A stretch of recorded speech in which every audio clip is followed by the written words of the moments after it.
আমরা একবারের জন্য আমরা হাসি মুখে কথা বলতে পারছি না।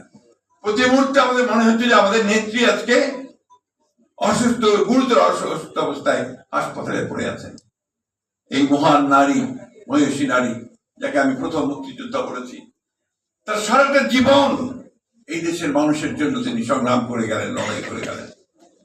খুব অল্প বয়সে তিনি স্বামী হারিয়েছেন। এরপর থেকে তিনি লড়াই শুরু করেছেন, সংগ্রাম শুরু করেছেন গণতন্ত্রের জন্য, কখনো মাথা নোয়াননি। এবং শেষ সময়টা দেখুন, 2 বছর কারাগারে থেকেছেন। তাকে কারাগারে মিথ্যা মামলা দেওয়া হয়েছে, এমন একটা নির্জন কারাগারে যেখানে একটা প্রকোষ্ঠের মধ্যে ইঁদুর দৌড়াতো, সেখানেও তাকে রাখা হয়েছে। তারপরে হাসপাতালে নিয়ে আসা হয়েছে, সেখানেও তাকে প্রপার চিকিৎসা দেওয়া হয়নি, কোনো কারণ ছাড়াই। এবং তারপরে 2 বছর তাকে গৃহ অন্তরীণ করে রাখা হয়েছে। তারপরে তিনি অসুস্থ হয়ে গেলেন, তিনি হাসপাতালে।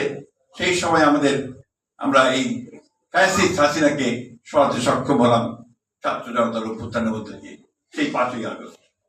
আমাদের নিশ্চয়ই মনে আছে 8ই আগস্ট আমরা পার্টি অফিসের সামনে একটা সভা করেছিলাম, মনে আছে আপনাদের?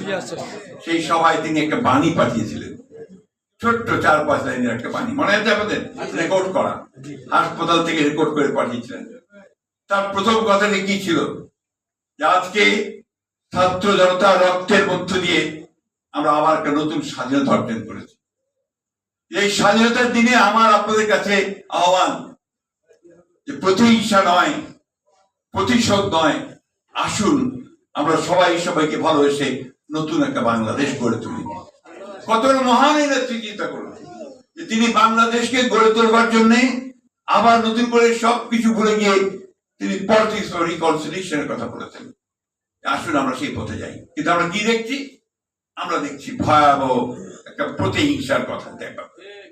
আজকে পরাজিত ফ্যাসিস্টরা পরাজয়কে মেনে নিতে না পেরে সেই পলাতক হয়েছে, পালিয়ে গেছে, সেখান থেকে ষড়যন্ত্র করছে বাংলাদেশকে ডিস্টেবিলাইজ করার জন্য। এতটুকু শিক্ষা হয়নি, যে কিভাবে পরিণতি হয়েছে।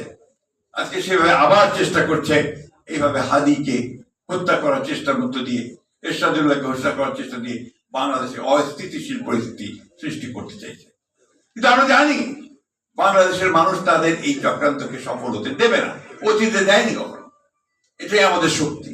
এই দেশের মানুষ কখনো অন্যায়ের কাছে মাথা নত করে না এবং সঠিক পথে এগিয়ে যায়। কোন চক্রান্ত এবং ষড়যন্ত্র তাদেরকে দমিয়ে রাখতে পারে না।